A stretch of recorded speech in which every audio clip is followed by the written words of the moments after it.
Hi, Simon Atkins, your brand new apartment guy in Perth, helping you buy, invest and relocate in Perth. So is Perth as a city about to implode? Have property prices increased too much over the last 2 years? Are things going to go pear-shaped? Well, let's look at some data. I don't like too much data. A little bit of data is okay, but there are some overriding fundamentals that I want to speak to you about, that if you understand that, I think you're going to do pretty well in the property market.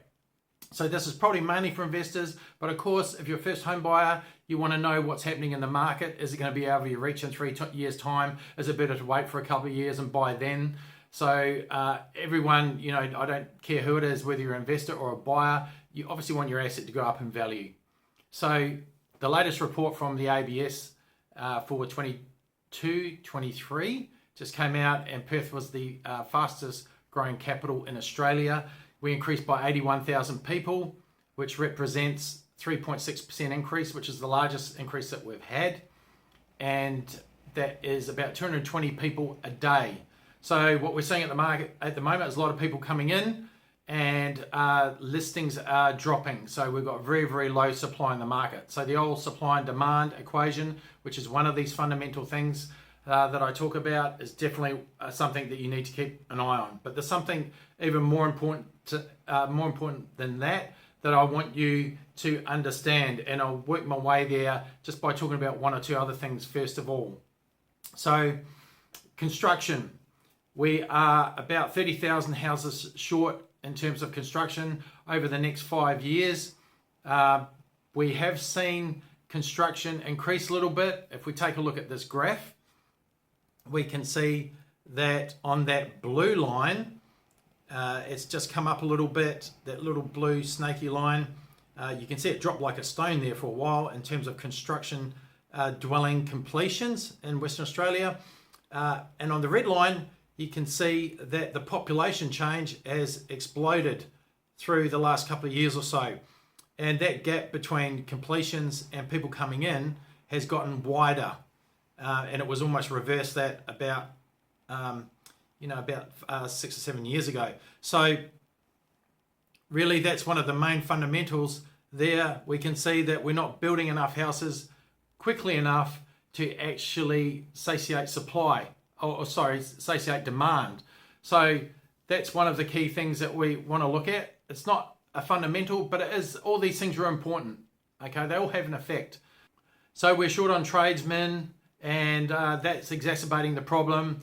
We've got low vacancy rates for tenants, which is kind of mirrored across a lot of capital cities in Australia as well. And so we're not alone in that sense, but we are seeing something quite different than probably what we're seeing in a lot of other capitals. And that is the property cycle, where we are in the property cycle. All property grows cyclically. So if we take a look at this graph here, this is the property clock. Some of you would have heard of this. At 12 o'clock is when the property for the capital city growth is at its maximum, and then it goes down to 6 o'clock when it's at the bottom of the market, and then recovers again and goes up and reaches the peak of the market again and goes around and around.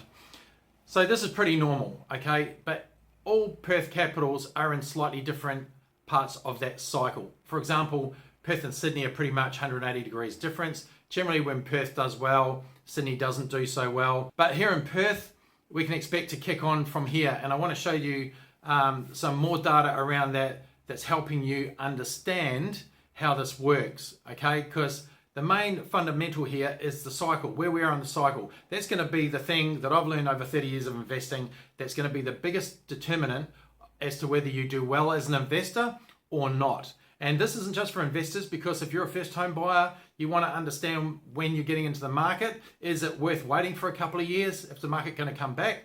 Or is the market going to get away from you over the next 2 or 3 years? So anyone buying a house, it's a large asset, obviously would want it to go up in value. So if we take a look at this graph here, it's from Core Logic, and it shows that Perth in the last 12 months alone has gone up 19.8%. So really a large amount of growth in the last 12 months to the 31st of March this year, 2024. So if we take a look at CoreLogic, what they say where Perth's median house price is at the moment, we can see on here that Perth is 736,649 as at 31st of May 2024.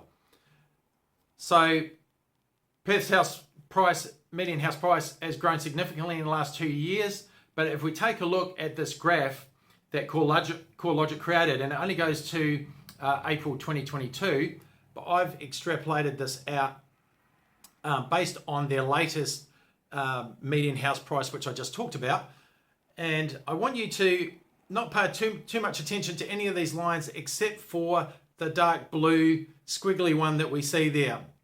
So Perth's last peak of the market was back in, you can see April 06. So 2006-07 was when we really last peaked. That was the end of our last growth cycle, which went for some years in the early 2000s. And then it kind of wobbles around a little bit, up and down. It went a little bit above that red line there when we had the mining boom, and then it came off again. And then up until April 2022, it was around about 522,000, okay? So I've just edited this graph a little bit for in line with CoreLogic. It's CoreLogic's graph, and I've put in their latest May 2024 median house price for Perth. So the graph's continued on here, and you can see how now we've moved back into our new growth cycle. But that red line that I've drawn through there is like the stair step. It's like going up in steps. And we can see this happens regularly. So if you understand where we are in the housing cycle for the city that you're looking at buying in, then you can more readily understand what's going to happen in the future, okay, over the next few years. So, and you can be prepared for that. So if we look at this cycle here from when it came out, or let's say when it peaked here till it went through here, this kind of net zero of the median house price, this was about a 14-year period, okay? And then we generally get in that cycle, it's probably going to be somewhere around 7 years of very strong growth.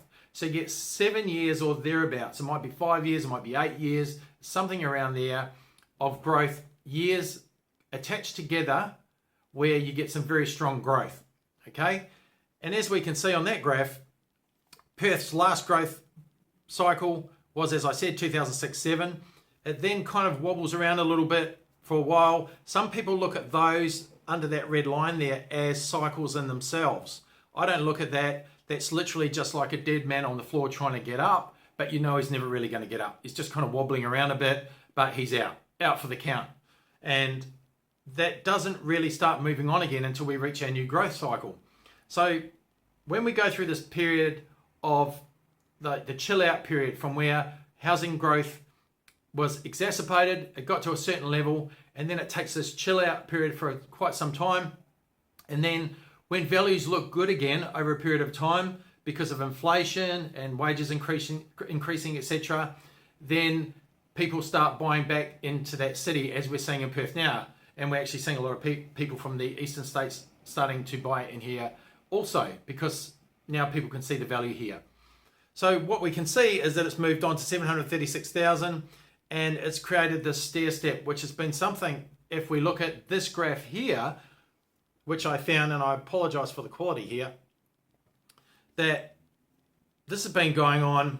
This is Australian real house prices since 1900. This kind of stair step model has been going on for a long, long time. And if you understand where you are in the cycle, then you understand when you're going to get the growth and when you're going to have this period, extrapolated period of kind of chill out, where there's going to be no growth, not much is going to happen during that period of time. Of course, some properties do grow during that time. Some properties will go backward during that time. But the net result of the median house price in the capital city that we're talking about is a net zero until you start getting real growth again after that.